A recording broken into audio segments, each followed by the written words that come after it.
वंदे मातरम। मैं शिवनाथ पाल जादव, आचार्य आदर्श विद्या मंदिर, विवेकानंदपुरम, रणथंभौर रोड, सवाई माधोपुर, राजस्थान।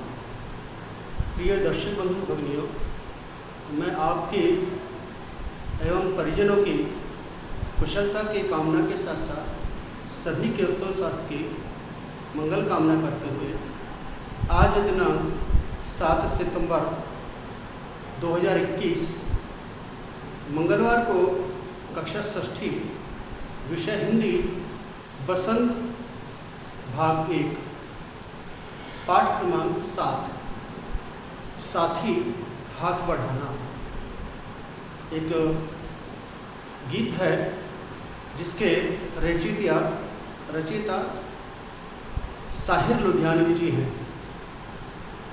कल प्रथम वीडियो के अंदर हमने पहले अंतरे के कठिन शब्दार्थ, प्रसंग, भावार्थ एवं महत्वपूर्ण प्रश्नोत्तर पर चर्चा की थी। आज हम इसी पाठ से संबंधित दूसरे अंतरे और तीसरे अंतरे से संबंधित कठिन शब्द, प्रसंग, भावार्थ एवं महत्वपूर्ण प्रश्नोत्तर पर चर्चा करेंगे। आशा ही नहीं, विश्वास है कि आप ध्यानपूर्वक वीडियो को देख सुनकर समझते हुए लेखन कार्य के साथ साथ अपनी कठिनाई का संकलन भी करते चलेंगे। इसी अपेक्षा के साथ मैं अपना विषय आरंभ कर रहा हूँ। दूसरे अंतरे में इन्होंने बताया है कि मेहनत अपने लेख की रेखा, मेहनत से क्या डरना, कल गैरों की खातिर की, आज अपनी खातिर करना, अपना दुख भी एक साथी है, अपना सुख भी एक, अपनी मंजिल सच की मंजिल, अपना सुख भी एक, अपनी मंजिल सच की मंजिल, अपना रास्ता नेक, साथी हाथ बढ़ाना, साथी हाथ बढ़ाना। इस पद्यांश से संबंधित कुछ कठिन शब्दों पर भी अपन चर्चा कर लेते हैं और अपन लेखन कर लेंगे। इसमें पहला शब्द जो आ रहा है उसमें है लेख की रेखा। लेख की रेखा अर्थात भाग्य की रेखा, जो भाग्य में लिखा हुआ है। दूसरा शब्द है गैर, जिसे हम कहते हैं पराया, पराये। खातिर शब्द का अर्थ है के लिए। मंजिल शब्द का अर्थ है लक्ष्य या उद्देश्य। और नेक शब्द का अर्थ है सही या अच्छा, सही या अच्छा। इस प्रकार से ये कुछ कठिन शब्द आपके समक्ष हैं। दूसरा बिंदु है संदर्भ अथवा प्रसंग।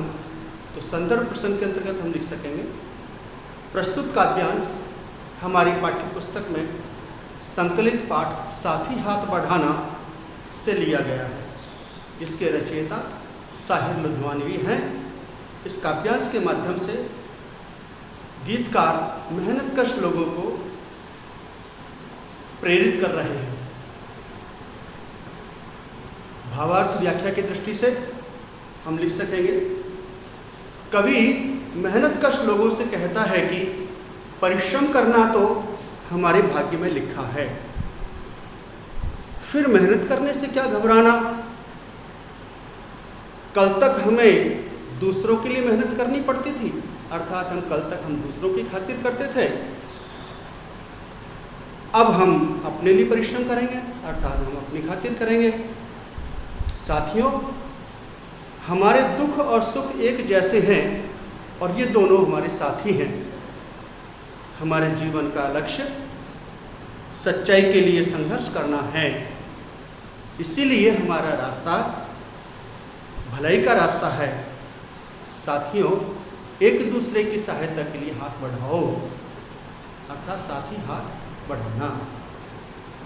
इस पद्यांश से संबंधित कुछ प्रश्नोत्तर भी हैं, महत्वपूर्ण प्रश्न है, जिनमें पहला प्रश्न है कवि के अनुसार मेहनती लोगों को मेहनत करने से क्यों नहीं डरना चाहिए?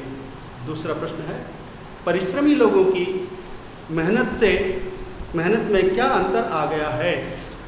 श्रमजीवी लोगों के सुख दुख एक जैसे क्यों हैं? और चौथा प्रश्न है, मेहनती लोगों की मंजिल और रास्ता कैसे हैं? उत्तर संकेत में हम इन प्रश्नों के उत्तर लिख सकेंगे। पहले प्रश्न के उत्तर में अपन लिख सकेंगे, कवि का मानना है कि मेहनत करना उनके भाग्य में लिखा है, अतः मेहनत तो करनी ही पड़ेगी। दूसरे प्रश्न के उत्तर में हम लिखेंगे, पहले उन्हें दूसरों के लिए मेहनत करनी पड़ती थी, लेकिन अब उन्हें अपने लिए मेहनत करनी है। तीसरे प्रश्न के उत्तर संकेत में हम लिखेंगे, श्रमजीवी लोगों की जिंदगी एक जैसी होती है। शोषण और अभाव सभी मेहनती लोगों के लिए दुखदायी होते हैं और इनसे मुक्त होना सभी के लिए सुखदायी होता है। चौथे प्रश्न के उत्तर में हम लिख रहे हैं, मेहनती लोग सच्चाई के लिए संघर्ष करते हैं और उनका जीवन अच्छाई से पूर्ण होता है। ये अंतरा क्रमांक 2 से संबंधित प्रश्नोत्तर थे, जिन्हें आपने ध्यानपूर्वक सुनकर समझते हुए लिखा होगा। आगे अब हम चलते हैं तीसरे अंतरे पर। इन्होंने कहा है, एक से एक मिले तो कतरा बन जाता है दरिया, एक से एक मिले तो जर्रा बन जाता है सेहरा, एक से एक मिले तो राई बन सकती है पर्वत, और एक से एक मिले तो इंसान बस में कर ले किस्मत, साथी हाथ बढ़ाना, साथी हाथ बढ़ाना। तीसरे अंतरे के पद्यांश से संबंधित कठिन शब्दों की दृष्टि से हम पहला शब्द है इसमें कतरा। कतरा शब्द का अर्थ है बूंद या जरा सा पानी। दरिया शब्द का अर्थ है नदी। जर्रा शब्द का अर्थ है कण, और सेहरा कहते हैं रेत का मैदान या रेगिस्तान। राई का अर्थ है छोटी सरसों। पर्वत शब्द का अर्थ है पर्वत। इंसा शब्द का अर्थ है आदमी, और किस्मत शब्द का अर्थ है भाग्य। प्रसंग की दृष्टि से हम लिख सकेंगे, प्रस्तुत पद्यांश काव्यांश हमारी पाठ्यपुस्तक में संकलित पाठ साथी हाथ बढ़ाना से लिया गया है। इसके रचयिता साहिर लुधियानवी हैं। इन पंक्तियों के माध्यम से गीतकार एकता के महत्व को स्पष्ट कर रहा है, अर्थात हमको मिलजुल कर काम करने का संकेत दे रहा है। व्याख्या भावार्थ की दृष्टि से हम लिख सकते हैं, साथियों, मेल में बहुत बड़ी ताकत होती है। मेल अर्थात सहयोग, साथ में बड़ी ताकत होती है, क्योंकि एक से एक बूंद मिलती जाए, यदि एक एक बूंद मिलती जाए, परस्पर एक दूसरे से मिलती जाए, तो वे बूंदें नदी का रूप ले लेती हैं, अर्थात नदी बन जाती हैं, नदी बन सकती हैं। इसी प्रकार से दूसरा उदाहरण इन्होंने दिया, यदि कण से कण मिलते चले जाएं, तो कण से कण मिलने पर वे एक रेगिस्तान बन सकते हैं और मन बन सकते हैं। राई जैसी छोटी चीज़ भी यदि आपस में मिलती चली जाए, एकत्र हो जाए, तो पर्वत का रूप ले लेती है।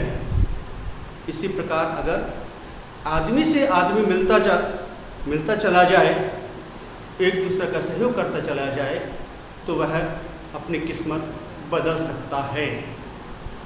इसलिए साथियों, आगे आओ और एक दूसरे का हाथ बटाओ, इसी से सुख और सफलता मिलेगी। इस अंतरे से संबंधित कुछ महत्वपूर्ण प्रश्न दिए गए हैं, इन्हें भी अपन लिख लें, ठीक रहेगा। पहला प्रश्न है इसमें, कतरे मिलते जाएं तो क्या बन सकते हैं। दूसरा प्रश्न यहाँ पूछा गया है, सेहरा कैसे बन सकता है।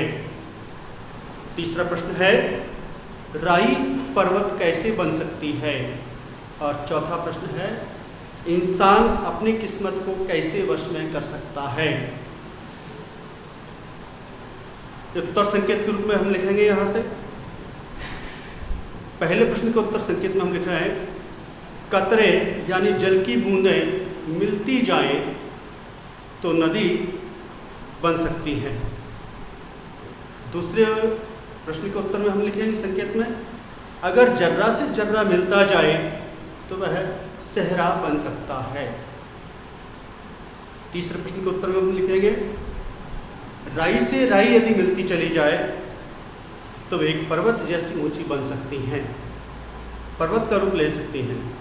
इसी प्रकार चौथे प्रश्न के उत्तर संकेत में हम लिखेंगे, इंसान यदि एक से एक मिलते चलें तो अपनी किस्मत को भी वश में कर सकते हैं।